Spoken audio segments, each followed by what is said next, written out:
Otep à tous, bien-aimés frères et sœurs.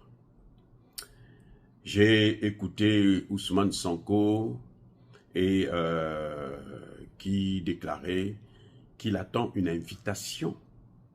Écoutez bien, une invitation du Mali, du Burkina et du Niger pour se rendre là-bas. Et vous avez des Africains qui disent que, bon, il y a une stratégie qui a été mise en place par le duo Sonko-Diomaye Faye pour que Diomaye Faye puisse s'occuper des présidents démocratiquement élus, ou moi je dirais occidentalement élus, et Ousmane Sonko va s'occuper des putschistes. Si j'ai bien compris le discours de Sonko, pour moi, je sais que Sonko ne part pas en tant que Premier ministre. C'est vrai qu'il est le Premier ministre, mais il a parlé au niveau du parti. Il est en train de mobiliser le parti. Parce qu'il sait que c'est ce parti qui les a menés au pouvoir et que s'ils veulent rester au pouvoir longtemps, il faut qu'ils fassent le rapprochement avec l'AES. Ça, c'est une obligation. Voilà l'enjeu.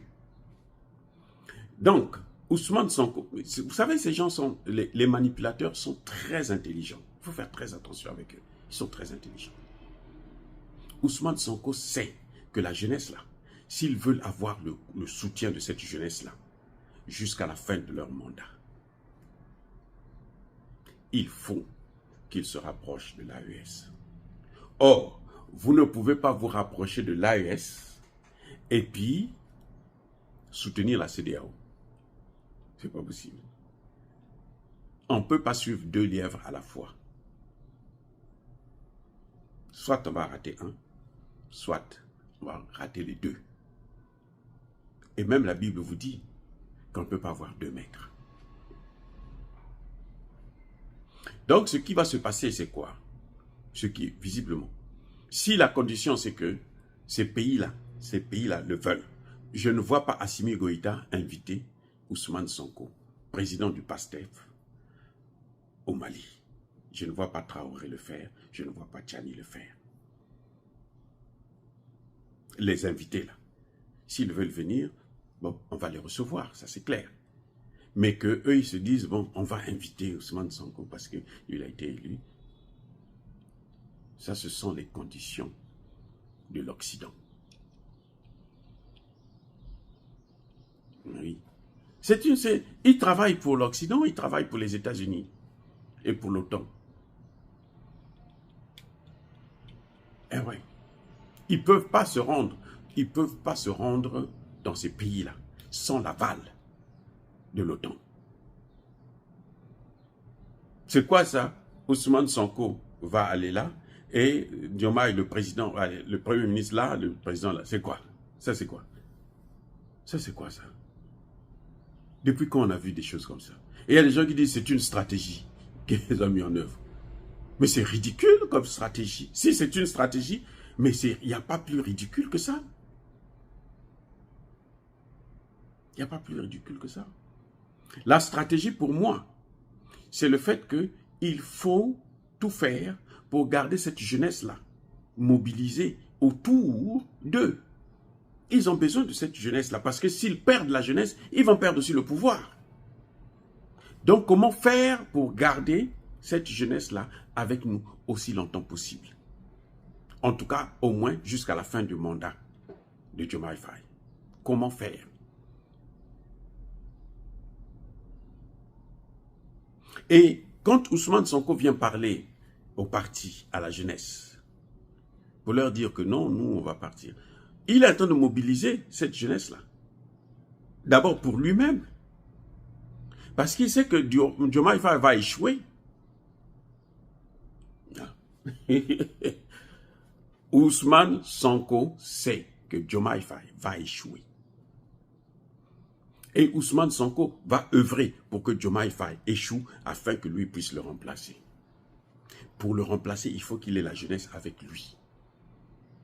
Il faut qu'on montre que, mais Diomaye Faye là, lui, Ce n'était pas notre vrai candidat. Donc c'est normal qu'il échoue. Maintenant, il faut qu'on prenne notre vrai candidat, Ousmane Sonko. Voilà ce qui est en train de se passer là. C'est un travail, c'est-à-dire que c'est une manipulation de haut niveau. Ça, c'est pas le bas de classe là. Ça, c'est le haut de gamme.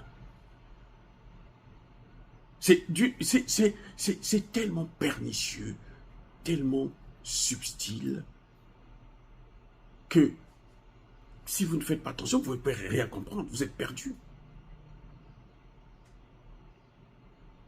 Il y a même de fortes chances que Ousmane Sonko puisse faire un coup d'État contre Diomaye Faye.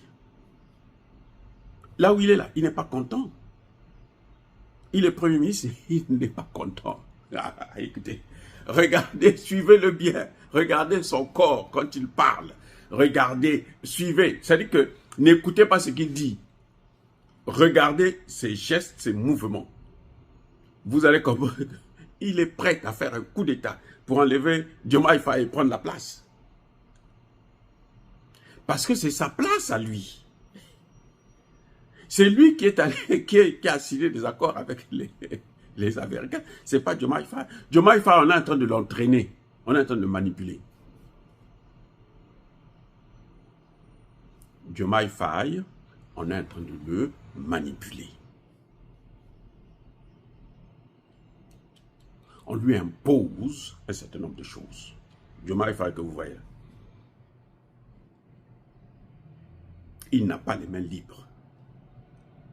C'est en fait Sonko qui gouverne. C'est Sonko qui a l'agenda qu'ils doivent mettre en place. Ousmane Sonko. Donc quand il va mobiliser, ce n'est pas une stratégie. Toi tu vas là-bas et moi je vais... Non. Parce qu'il n'y a pas deux présidents, il y a un président. Et c'est le président qui est le responsable de la politique étrangère. Attendez, écoutez bien.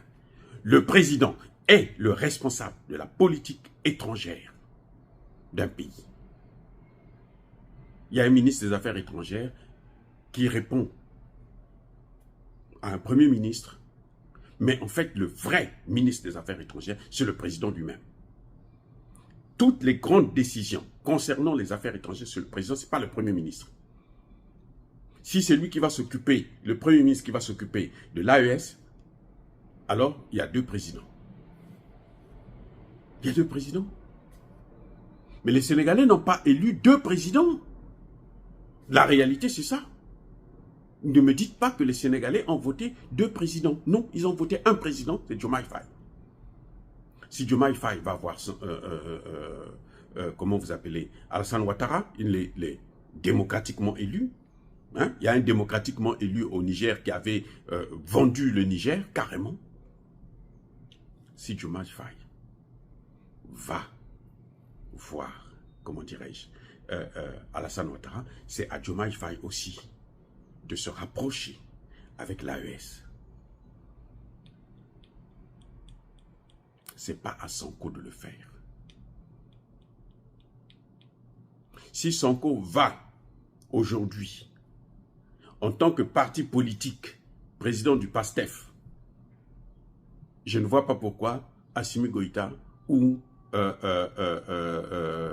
Traoré, Tchani ou leurs premiers ministres vont le recevoir. Je ne vois pas pourquoi.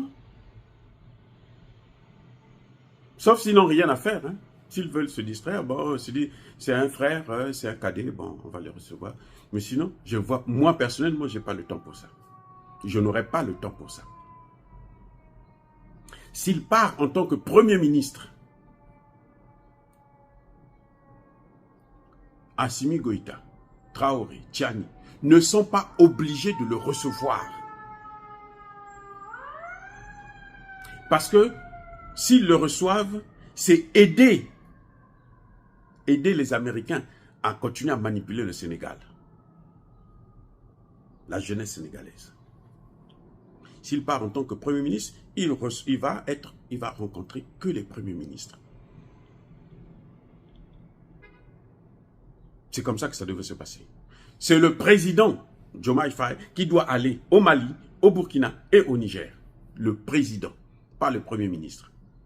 Si c'est le Premier ministre, les présidents n'ont pas à le recevoir. S'ils le reçoivent, ils sont en complicité, ils sont en train de l'aider à manipuler cette jeunesse sénégalaise. C'est ça ce qui apparaît. Politiquement parlant, ça c'est mon analyse. Pensez comme vous voulez, bien sûr. Mais voilà comment je pense. Et ça, ce n'est pas une stratégie. C'est quoi, c'est ça, deux poids, deux mesures?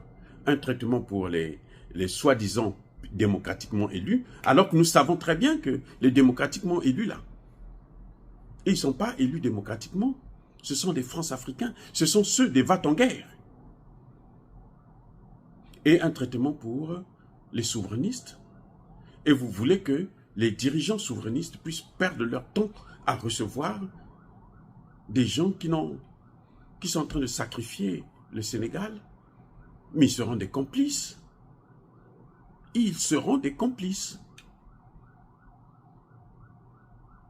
Et ce qui est pire, c'est que lorsque j'ai écouté Sonko en parler, il le parle dans le cadre du parti et il demande que ce soit l'initiative de ces pays. C'est comme s'il se prenait pour je ne sais pas qui. Il est même plus que le président. Mais ce type va faire un coup d'État. Il faut faire attention. Eh oui. On risque d'avoir le phénomène du Tchad où le président et le premier ministre sont candidats. On risque d'avoir ça au Sénégal. Parce que j'espère que Diomaye Faye ne se fera pas avoir. Il ne va pas boire le vin jusqu'à la lie. Et j'espère qu'il va se réveiller très tôt, avant qu'il ne soit trop tard. Parce qu'on va le faire couler. Il peut avoir de bonnes idées, mais on va le faire couler. Vous voyez comment on l'a fait couler là? On l'amène en Mauritanie, on l'amène en Côte d'Ivoire, il va délirer en Côte d'Ivoire. Il a carrément déliré hein, en Côte d'Ivoire. C'est un délire complet. Il s'est moqué des Ivoiriens et des Sénégalais en même temps. Et de l'Afrique. Diomaye Faye. Il s'est moqué des Ivoiriens et des Sénégalais et de l'Afrique. Ça ne peut pas continuer comme ça. Ça suffit. Oh, bien-aimés frères et sœurs, encore une fois de plus, soyez bénis, abondamment bénis par le Dieu des Kémites et par nos ancêtres angélisés. Mais que tous ceux qui persécutent le continent africain le pillent et le déstabilisent, qu'ils soient noirs, blancs, chinois, arabes, indiens, juifs, qui qu'ils soient punis, maudits, foudroyés, neutralisés, écrasés, effacés par le Dieu des Kémites et par nos ancêtres angélisés. Vive l'Afrique éternelle, j'ai dit et j'assume.